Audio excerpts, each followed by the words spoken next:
चलो, आज जो हम टॉपिक डिस्कस करेंगे मॉडर्न इंडिया में, वो हम करेंगे education system in British India. That means कि ब्रिटिश कौन कौन सी पॉलिसीज लेके आई, या फिर ब्रिटिश ने क्या रिफॉर्म्स यहाँ पे किए regarding the two spread education, और इन टर्म्स ऑफ एजुकेशन के लिए जो भी इनिशिएटिव लिए गए by the British government, right, उन सबको आज हम डील करेंगे इस लेक्चर में। Education system in British India. तो सबसे पहले हम यहाँ पे डील करते हैं एक्ट्स के बारे में, कि जो एक्ट्स यहाँ पे डील करते हैं ब्रिटिश इंडिया ने, जिनमें मतलब बात करी एजुकेशन के बारे में। तो सबसे पहला एक्ट जो रहता है वो रहता है आपके पास चार्टर एक्ट ऑफ 1813। अब जब हमने चार्टर एक्ट ऑफ 1813 किया था, तो हमने उस टाइम पे बात करी थी कि ब्रिटिश गवर्नमेंट ने यहाँ पे क्या किया, एक ईयरली बजट जो है ₹1,00,000 का वो एस्टेब्लिश कर दिया, वाज एस्टेब्लिश्ड। ये ईयरली बजट था उस टाइम पे, कि इतना ₹1,00,000 जो है वो स्पेंड जो है वो किया जाएगा एक साल में। ठीक है, किसके लिए यूज किया जाएगा? ये यूज किया जाएगा to teach Indian subjects, Indian subjects को टीच करने के लिए।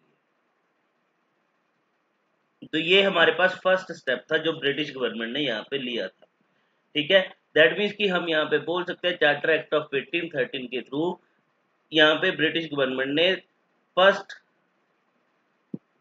सिग्निफिकेंट स्टेप लिया, जिसके थ्रू किसके लिए, to modernize education in India. जिसके लिए इन्होंने क्या किया, एक साल में मतलब ईयरली बजट जो है ₹1,00,000 जो है एस्टेब्लिश कर दिया बाय एन स्टैट्यूट, मतलब बाय लॉ के थ्रू। अब यहाँ पे क्या किया जाएगा, ये 1,00,000 का बजट जो है वो स्पेंड किया जाएगा to teach Indian subject, right. तो ये था first initiative by the British government. Second हम बात करें तो यहाँ पे सेकंड आपके पास आता है एजुकेशन एक्ट, जिसको हम बोलते हैं English education act 1835।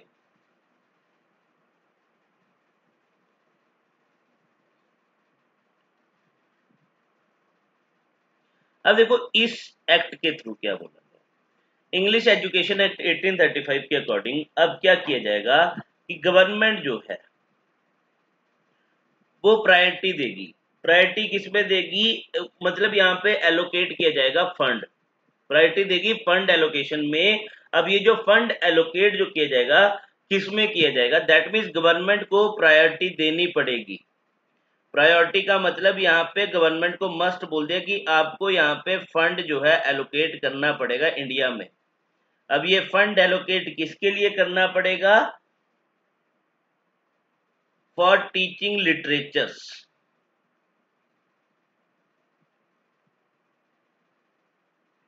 Literature and contemporary sciences, contemporary sciences. अब ये जो teaching literature and contemporary sciences जो है, ये जो टीच की जाएंगी, दैट मीन्स यहाँ पे हमने क्या कर दिया, दैट मीन्स ब्रिटिश गवर्नमेंट ने क्या कर दिया, इंग्लिश को as a medium of language बना दिया। ठीक है, तो दैट मीन्स कि इंग्लिश क्या बन चुकी थी, अब प्राइमरी लैंग्वेज बन चुकी थी। इस एक्ट के थ्रू इंग्लिश को क्या बना दिया, प्राइमरी लैंग्वेज बना दिया, प्राइमरी लैंग्वेज ऑफ इंस्ट्रक्शन। की यहाँ पे अगर आपको टीचिंग देनी है तो आप किस में दोगे, इंस्ट्रक्शन जो देने हैं स्कूल्स में, कॉलेजेस में, जो प्राइमरी लैंग्वेज यूज की जाएगी वो कौन सी की जाएगी, इंग्लिश की जाएगी। तो ये इंग्लिश एजुकेशन एक्ट 1835 के अकॉर्डिंग बोला गया। यहाँ पे सीधी सी बात बोल दी गई, प्रायोरिटी दी जाएगी, गवर्नमेंट प्रायोरिटी देगा, दैट मीन्स गवर्नमेंट जो फंड एलोकेट करेगा for teaching literature and contemporary sciences, और ये जो टीच किया जाएगा इन इंग्लिश लैंग्वेज में किया जाएगा। तो अल्टीमेटली इंग्लिश को प्राइमरी लैंग्वेज बना दिया गया of the instruction schools and colleges. Clear बात? जी सर। इसके बाद नेक्स्ट एक्ट आएगा आपके पास woods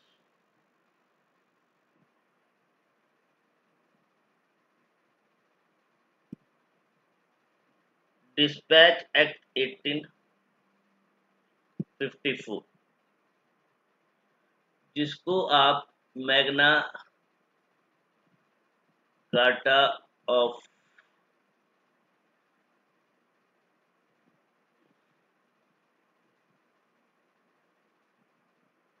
Magna carta of English education के नाम से भी जानते हो इंडिया में। ठीक है, तो ये वुड्स डिस्पैच जो था, it was the first comprehensive plan था। फर्स्ट कम्प्रिहेंसिव प्लान था कि जिसके थ्रू किसको प्रमोट किया जा रहा था, जिसके थ्रू यहाँ पे प्रमोट किया जा रहा था मास एजुकेशन इन इंडिया। यहाँ पे मतलब बात करी गई मास एजुकेशन की इन इंडिया में। अब मास एजुकेशन की बात करी गई तो अल्टीमेटली यहाँ पे हम बात करेंगे अब वर्नाक्यूलर लैंग्वेजेस की। वर्नाक्यूलर लैंग्वेजेस मतलब वहाँ की लोकल लैंग्वेजेस की बात करेंगे कि अब यहाँ पे बात की गई कि जो अब टीचिंग जो की जाएगी, एजुकेशन जो प्रोवाइड की जाएगी वो वर्नाक्यूलर लैंग्वेजेस में की जाएगी, तभी हम मास एजुकेशन जो है वो सेपरेट कर सकते हैं। ठीक है, तो अब देखो वुड्स डिस्पैच 1854 के अंडर क्या बोला गया, अब इस एक्ट के थ्रू गवर्नमेंट को बोल दिया गया कि गवर्नमेंट क्या करेगी, रिस्पॉन्सिबिलिटी लेगी। अब गवर्नमेंट को बोल दिया कि ये आपकी रिस्पॉन्सिबिलिटी है कि आपको क्या करना है, यहाँ पे एजुकेशन सेपरेट करनी है। एजुकेशन के साथ साथ इनको एड्स भी ग्रांट करनी है, दैट मीन्स फंड्स भी ग्रांट करना है, जिसके थ्रू यहाँ पे क्या करेंगे कि दैट मीन्स हम एनकरेज करेंगे प्राइवेट एंटरप्राइजेस को कि वो इन्वेस्ट करे इसमें, एजुकेशन में।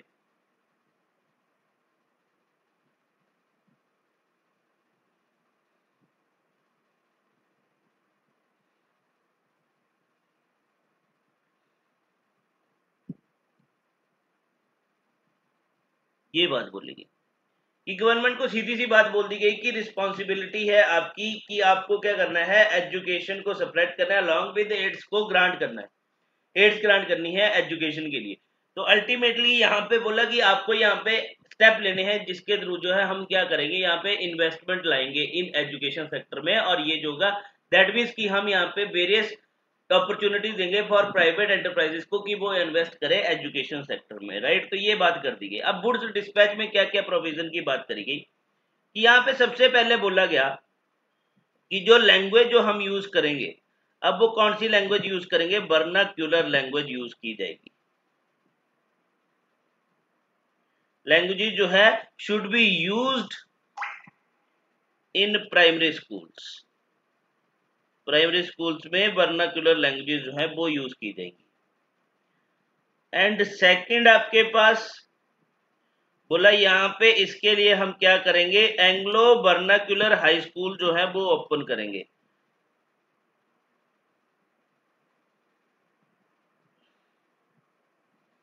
एंग्लो का मतलब ब्रिटिशर्स की बात करते थे।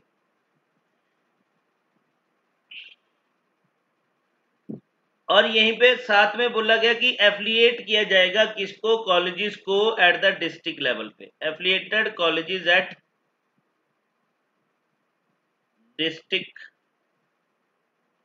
लेवल पे, राइट। फोर्थ प्रोविजन में बात करी गई कि हम यहाँ पे क्या करेंगे, यूनिवर्सिटीज होंगी हर एक प्रोविंस प्रेसिडेंसी टाउन्स में, यूनिवर्सिटी इन प्रेसिडेंसी टाउन।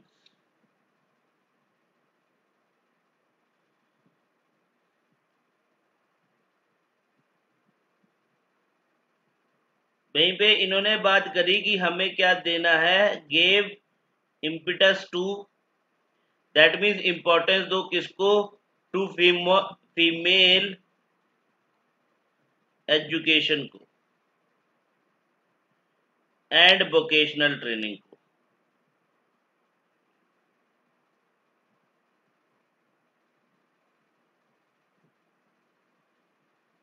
क्लियर बात इतनी? हाँ जी सर। Yes sir.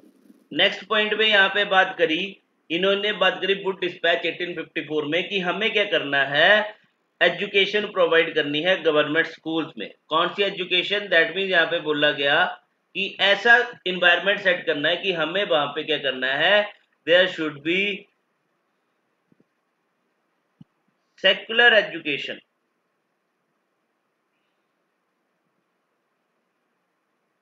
तो इन गवर्नमेंट स्कूल्स में, इन गवर्नमेंट स्कूल्स में, सेक्युलर मतलब कोई भी गवर्नमेंट स्कूल्स में हम रिलीजियस बेस्ड टीचिंग नहीं करेंगे, राइट। तो ये था आपके पास वुड्स डिस्पैच 1854, और ये बहुत इंपॉर्टेंट है, यहां से क्वेश्चन पूछे जाते हैं। अब चलते हैं हम कमीशंस जो फॉर्म किए गए by the British government in relation to associated है विद एजुकेशन सिस्टम के साथ, कमीशन जो एसोसिएटेड है विद एजुकेशन सिस्टम के साथ। सबसे पहले आपके पास कमीशन आएगा हंटर कमीशन, तो ये बात भी याद रखना। Hunter commission 1882,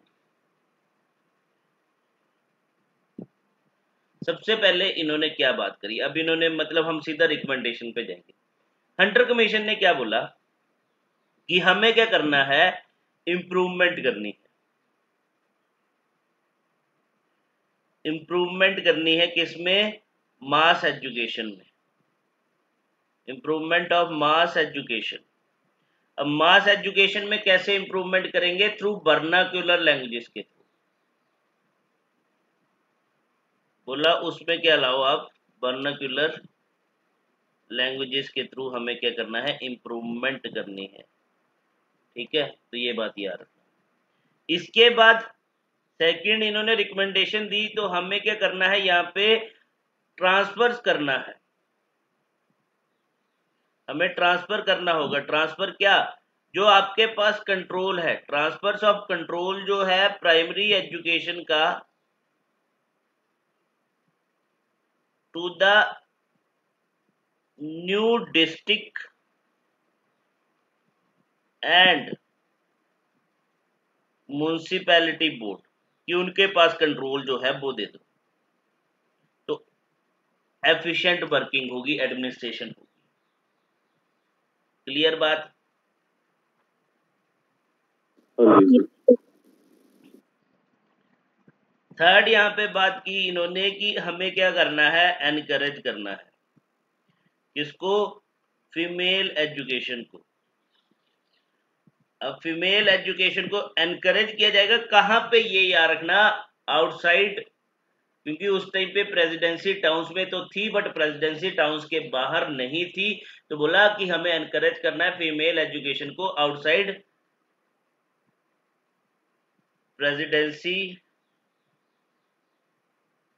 towns also, right. तो ये बात बोल ली गई, क्लियर बात।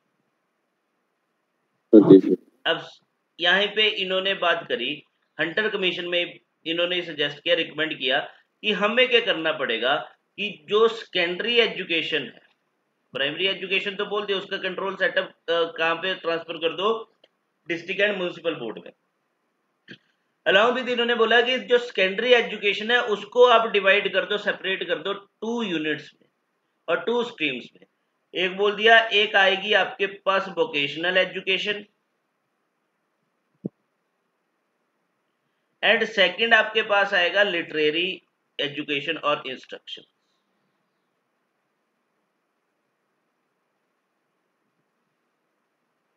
ठीक है। अब वोकेशनल एजुकेशन, इसका मेन पर्पस था कि हमें क्या करना है, यहाँ पे कॉमर्शियल जॉब्स प्रोवाइड करेंगे,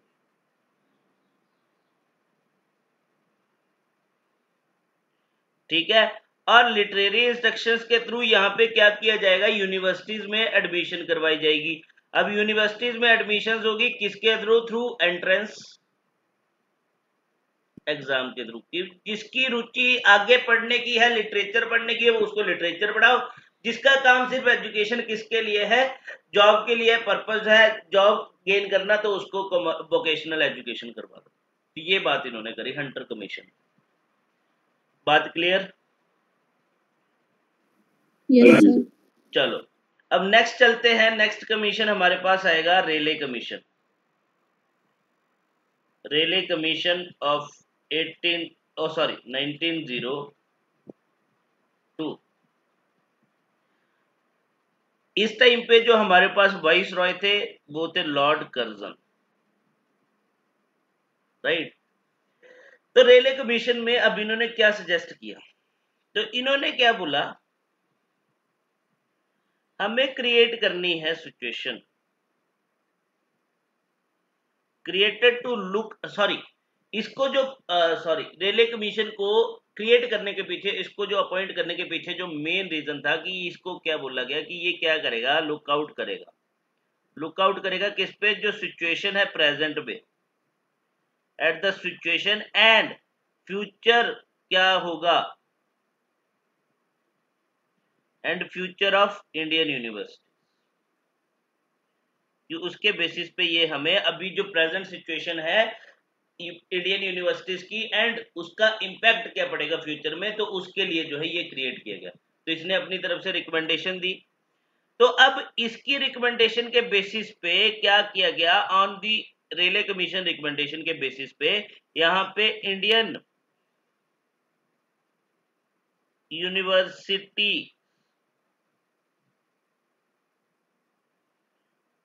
एक्ट ऑफ 1904 वाज इनेक्टेड। तो यहाँ पे इंडियन यूनिवर्सिटीज एक्ट लेके आए 1904। अब उसके बारे में बात करते हैं, 1904 इंडियन यूनिवर्सिटीज एक्ट।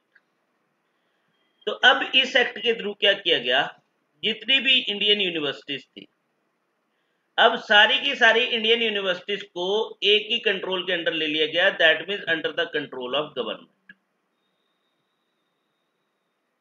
ठीक है, जितनी भी इंडियन यूनिवर्सिटीज थी अब वो किसके कंट्रोल में आ गई, गवर्नमेंट ने अपने कंट्रोल में ले लिया, दैट मींस प्राइवेट यूनिवर्सिटीज को भी अपने कंट्रोल में ले लिया। और इसके साथ साथ इसमें क्या बात करी गई, इस एक्ट में की प्रोविजन जो थे, अब यहाँ पे बोला गया कि अब यूनिवर्सिटीज में क्या किया जाएगा, मोर अटेंशन दी जाएगी। मोर अटेंशन किसको दी जाएगी, टू स्टडी एंड रिसर्च में। ठीक है, क्योंकि इस टाइम पे क्या था कि इंडियन यूनिवर्सिटीज में स्टडी और रिसर्च से ज्यादा क्या चल रही थी, रेवोल्यूशनरी एक्टिविटीज चल रही थी। दैट मींस कि स्टूडेंट जो थे वो रेवोल्यूशनरी एक्टिविटीज में पार्टिसिपेट कर रहे थे। तो ब्रिटिश गवर्नमेंट ने इस एक्ट के थ्रू सीधी सी बात बोल दी कि हम जो है मोर अटेंशन देंगे स्टडी एंड रिसर्च में, जिसको नहीं पढ़ना है, जिसको रेवोल्यूशनरी एक्टिविटीज करनी है, वो यूनिवर्सिटी छोड़ सकता है। जो पढ़ना चाहता है वो पढ़े, जो नहीं पढ़ना चाहता वो ना पढ़े। एंड सेकंड इन्होंने बात करी कि जो नंबर ऑफ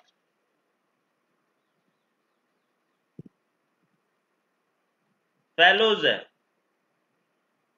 उनको रेड्यूस कर दिया जाएगा। ठीक है, and to be nominated by the government.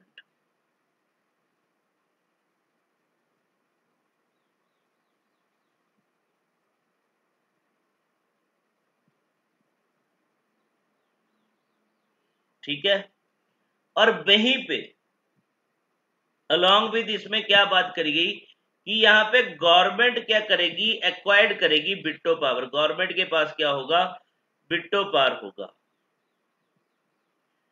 किसके अगेंस्ट, यूनिवर्सिटी सीनेट डिसीजन के अगेंस्ट। मतलब यहाँ पे देखो, यहाँ पे जो हम बात कर रहे हैं ना, ये the number of fellows were reduced, ठीक है, and to be nominated by the government. मतलब जो गवर्नमेंट के जो चांसलर वगैरह होते हैं ना, जो मेन ऑफिशियल्स या बोर्ड ऑफ डायरेक्टर जो थे, ठीक है, यूनिवर्सिटीज के, अब वो क्या होंगे, उनके नंबर्स को रिड्यूस कर दिया जाएगा और उनको नॉमिनेट किया जाएगा बाय द गवर्नमेंट द्वारा।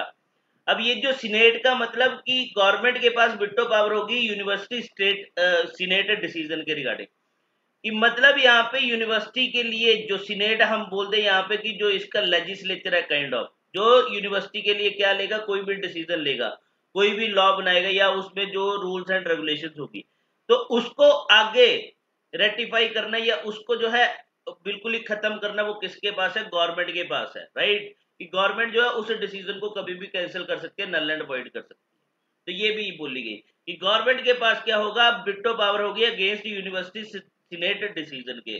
ठीक है, इतनी बात क्लियर हुई।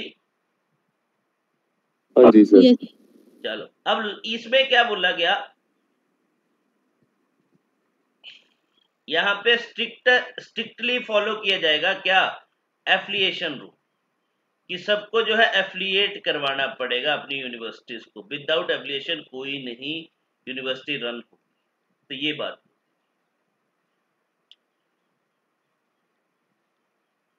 क्लियर बात।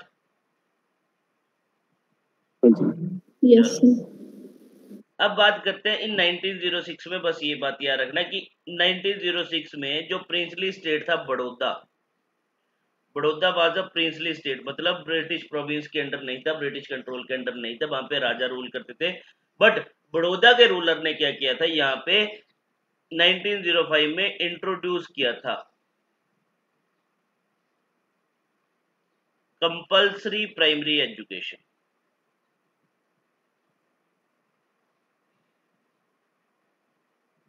Primary education in its territories, तो ये बात भी याद रखना।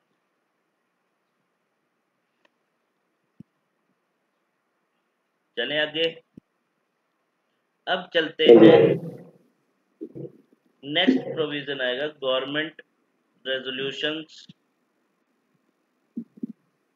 On education policy. क्लियर बात। अब चलो, अब देखो ये क्या बोलता है, गवर्नमेंट का क्या रेजोल्यूशन था ऑन एजुकेशन पॉलिसी में। तो यहाँ पे सबसे पहली बात कि गवर्नमेंट ने क्या किया, रेफ्यूज कर दिया। गवर्नमेंट ने किस चीज को रेफ्यूज किया, कि वो एक्सेप्ट नहीं करेगा क्या, the demand of national leaders.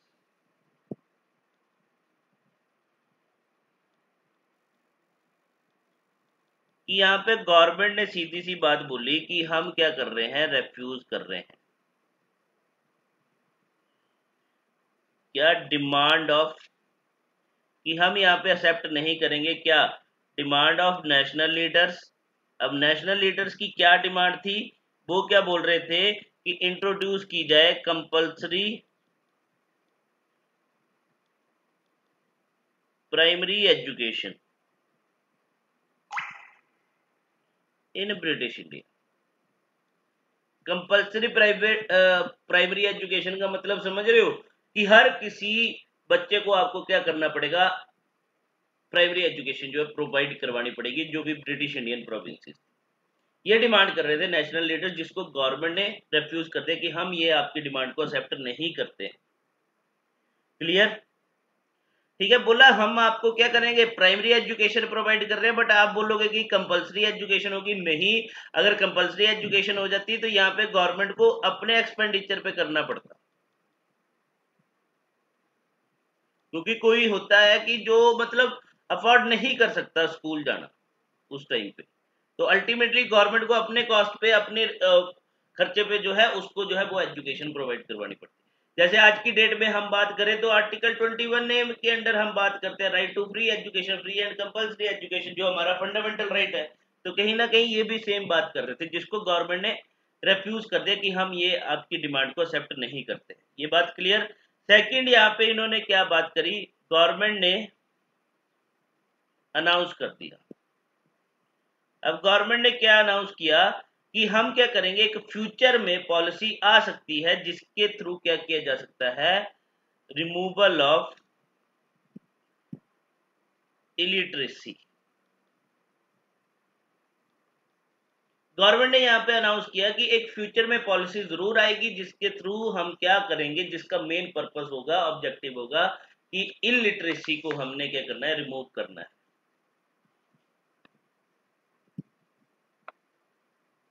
ठीक है।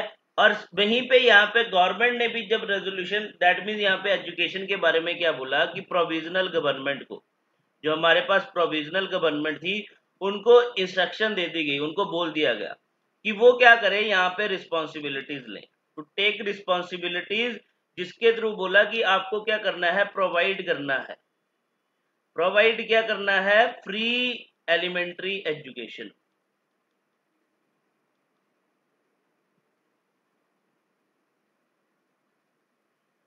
टू पूरेस्ट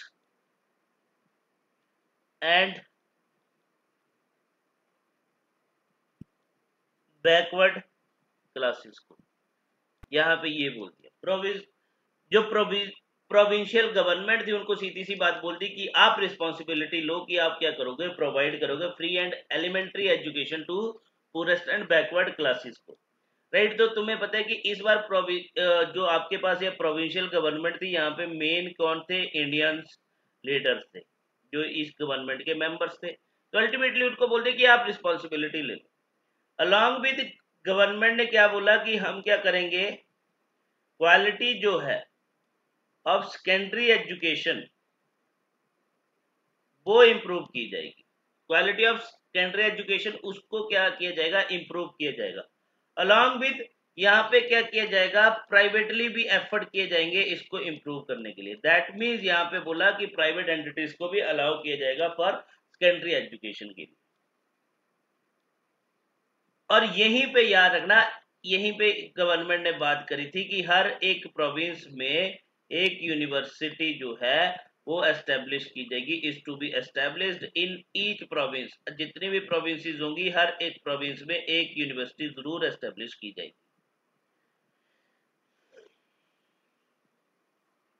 चलो इतनी बात क्लियर हुई।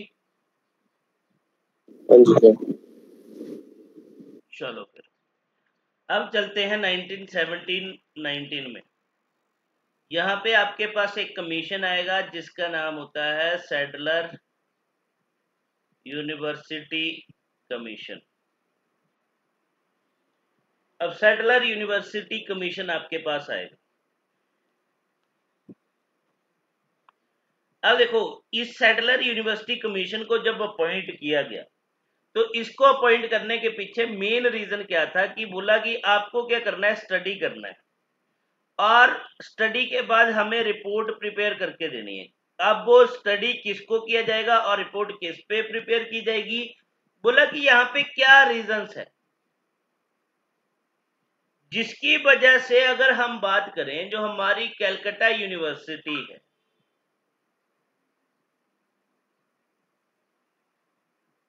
उसकी परफॉर्मेंस जो है वो पुअर है। कि पुअर परफॉर्मेंस जो है कैलकाटा यूनिवर्सिटी की, उसके पीछे क्या रीजन है, उस पे आप क्या करो, रिपोर्ट जो है वो प्रिपेयर करो। तो अब इन्होंने इसको स्टडी किया, उसके बेसिस पे रिपोर्ट प्रिपेयर की, फिर यहाँ पे रिकमेंडेशन दी। तो सैडलर यूनिवर्सिटी कमीशन ने क्या रिकमेंड किया कि सबसे पहले हमें क्या करना है, जो सेकेंडरी एजुकेशन है आपके पास उसको क्या करना है, इंप्रूव करना है। मतलब सबसे पहले इंप्रूवमेंट की जरूरत है सेकेंडरी एजुकेशन में, ठीक है। तभी हम क्या करेंगे, यहाँ पे यूनिवर्सिटी एजुकेशन जो है उसमें इंप्रूवमेंट कर सकेंगे। तो इन्होंने ही बात करी कि स्कूल जो होंगे, अब इन्होंने रिकमेंड किया कि स्कूल जो होगा वो कंप्लीट करना पड़ेगा, should be completed in 12 years. 12 साल में स्कूल एजुकेशन जो है वो कंप्लीट करनी होगी। और यहीं पे इन्होंने बात करी कि एक क्या होना चाहिए, सेपरेट बोर्ड जो है वो एस्टेब्लिश किया जाना चाहिए, किसके लिए, for secondary education and intermediate education के लिए। सेकेंडरी एंड इंटरमीडिएट एजुकेशन के लिए क्या होना चाहिए, आपके पास एक सेपरेट बोर्ड होना चाहिए।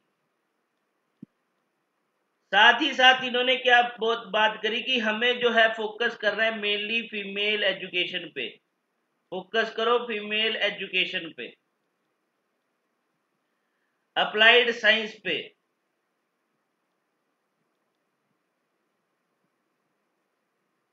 ठीक है, applied scientific and technical education and technical education. Teacher से ट्रेनिंग पे हमें फोकस करना है।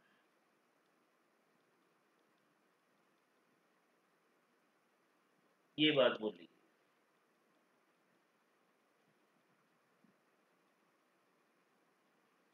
क्लियर बात। तो ये सेटलर यूनिवर्सिटी कमीशन जो आया था इसने ये रिकमेंडेशन दी थी।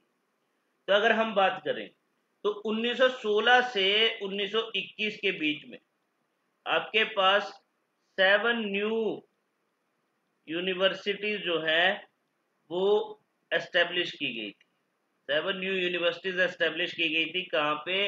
एक मैसूर में, एक पटना में, बनारस में, अलीगढ़ मुस्लिम यूनिवर्सिटी अलीगढ़ में, ढाका में, लखनऊ में एंड ओस्मानिया में। तो ये यूनिवर्सिटीज जो हैं वो एस्टेब्लिश की गई थी बिटवीन 1916 एंड 21 के बीच में।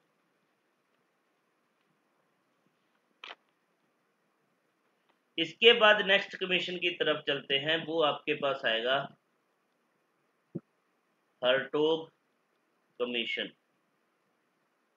अब हर्टोग कमीशन में क्या बोला कि हमें क्या करना है, प्रोवाइड करनी है प्राइमरी एजुकेशन।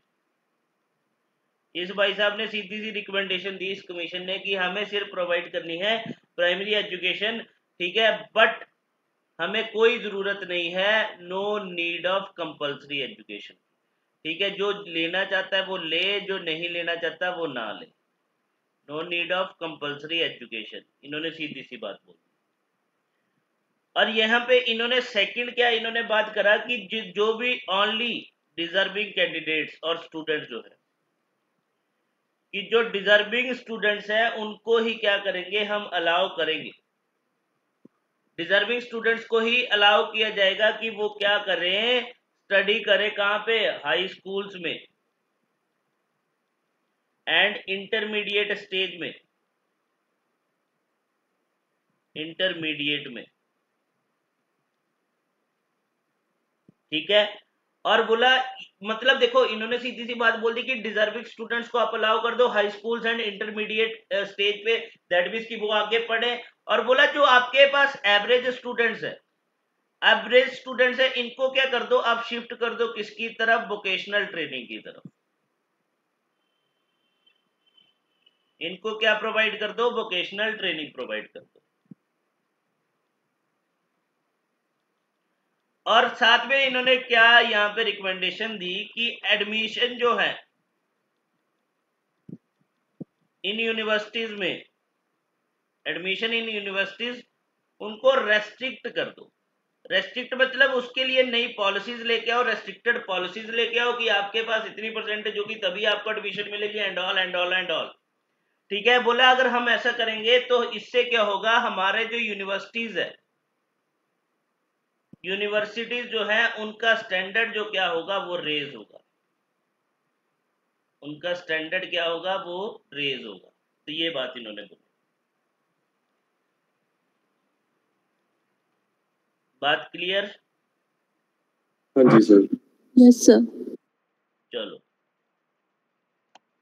अब चलते हैं 1937, जो बात करते हैं आपके पास Wardha scheme of basic education, ठीक है। That means Wardha scheme of basic education, ये किसकी बात कर रहा है, आईएनसी की, क्योंकि बारदा पैक्ट हमने सुना था, बारदा में मीटिंग्स हुई हैं। तो यहां पे क्या हुआ था, 1937 में आईएनसी ने एक ऑर्गेनाइज करी थी नेशनल कॉन्फ्रेंस। नेशनल कॉन्फ्रेंस का मतलब नेशनल लीडर्स को बुलाया गया था, ठीक है, वार्धा में। और ये जो एजुकेशन कॉन्फ्रेंस जो ऑर्गेनाइज की गई थी, स्पेशली किसके लिए की गई थी, एजुकेशन पे की गई, ठीक है। और इस कॉन्फ्रेंस के अंडर अब क्या किया गया, एक कमीशन जो है वो अपॉइंट किया गया बाय द आईएनसी। वो कमीशन जो अपॉइंट किया गया वो किस पे अपॉइंट किया गया, ऑन द बेसिक एजुकेशन पे, बेसिक एजुकेशन पे ये कमीशन अपॉइंट किया गया। किसकी हेडशिप में किया गया, ये इंपॉर्टेंट हो जाता है, जाकिर हुसैन, ये बात यार, जाकिर हुसैन की प्रेसिडेंटशिप में ये एजुकेशन बेसिक एजुकेशन कमीशन जो है वो अपॉइंट किया गया, ठीक है। किसने अपॉइंट किया, आईएनसी ने। कब किया, ऑन द बारदा कॉन्फ्रेंस जो हुई थी एजुकेशन पे इन 1937 में, ठीक है। अब देखो वारदा कमीशन, ये जो था आपके पास जाकिर हुसैन के अंडर जो ये कमीशन अपॉइंट किया गया था, अब इसके थ्रू इन्होंने किस पे फोकस किया? दे सेड कि हमें क्या करना है? फोकस करना है। हमें किस पे फोकस करना है? ऑन लर्निंग थ्रू एक्टिविटी, मतलब प्रैक्टिकल के थ्रू हम क्या करेंगे? यहाँ पे लर्न करेंगे। जो मेनली ये किस पे बेस्ड था? ये गांधी जी की आइडियोलॉजी पे बेस्ड था, जिसको गांधी जी ने पब्लिश किया था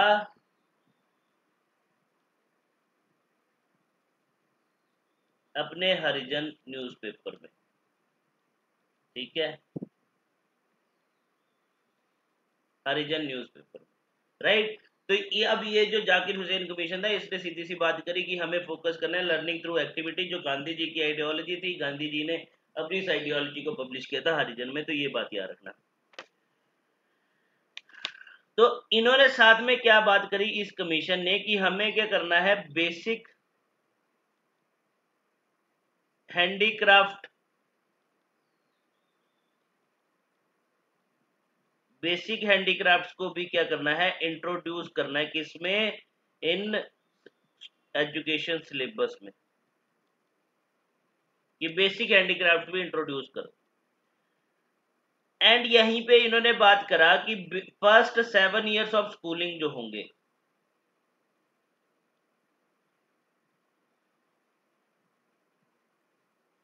वो फ्री होने चाहिए एंड कंपल्सरी होने चाहिए। क्लियर बात? हाँ जी sir. First 7 years of schooling जो होंगे वो फ्री एंड कंपल्सरी होंगे। एंड इन्होंने बात करी कि हिंदी क्या होगी?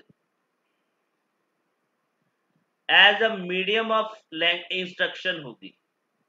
ठीक है, मीडियम ऑफ इंस्ट्रक्शन होगी कब तक? टिल क्लास 7 तक। ठीक है, और इंग्लिश जो मीडियम ऑफ इंस्ट्रक्शन हम यूज करेंगे, वो इंग्लिश कब से यूज करेंगे? Class 8 onwards. मतलब 7th क्लास तक आपको हिंदी में ही टीच करना है, उसके बाद आप 8th क्लास में जो है इंग्लिश जो है वो अडॉप्ट कर सकते हो। बात क्लियर? हाँ जी सर। Yes, sir. चलो, इन 1944 में लास्ट कमीशन आएगा, सर्जेंट प्लान फॉर एजुकेशन। ठीक है, सर्जेंट प्लान फॉर एजुकेशन, ये प्लान किसने दिया था? By the central advisory board था एजुकेशन का, बोर्ड ऑफ एजुकेशन।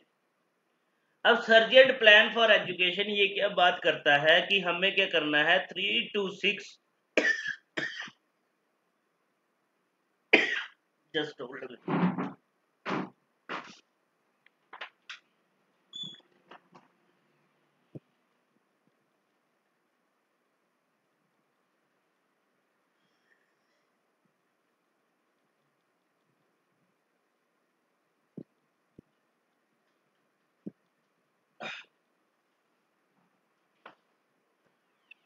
तो ये जो आपके पास सर्जेंट प्लान है, ये आपके पास बात करता है कि यहाँ पे क्या बोला गया कि 3 to 6 इयर्स एज ग्रुप के लिए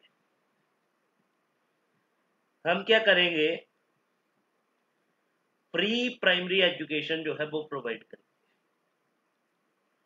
प्राइमरी एजुकेशन जो कि वो फ्री हो।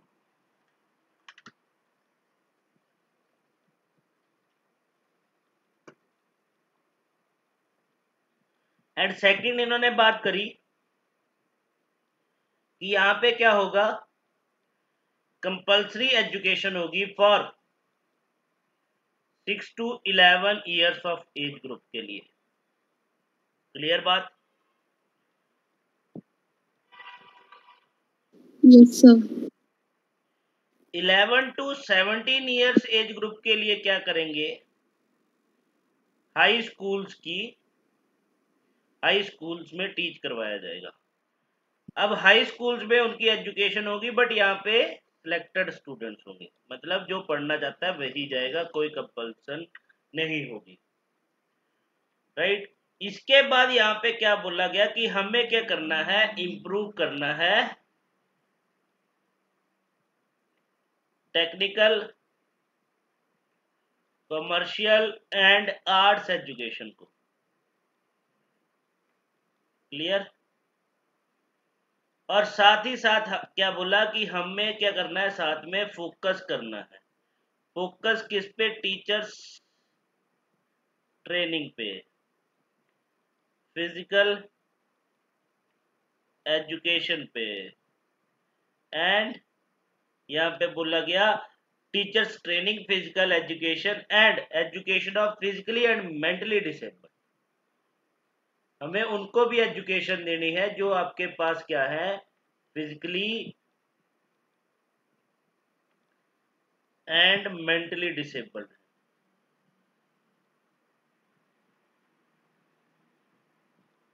तो ये बात भी आप लोग करिए, राइट। तो ये थे आपके पास जो ब्रिटिश द्वारा इनिशिएटिव्स लिए गए थे, जो भी स्टेप्स लिए गए थे regarding education system in India, right. बात क्लियर हुई। ये टॉपिक बहुत इंपॉर्टेंट है, यहाँ से क्वेश्चन पूछ लिए जाते हैं प्रीलिम्स में भी और मेंस में भी। बात क्लियर हुई? हाँ जी।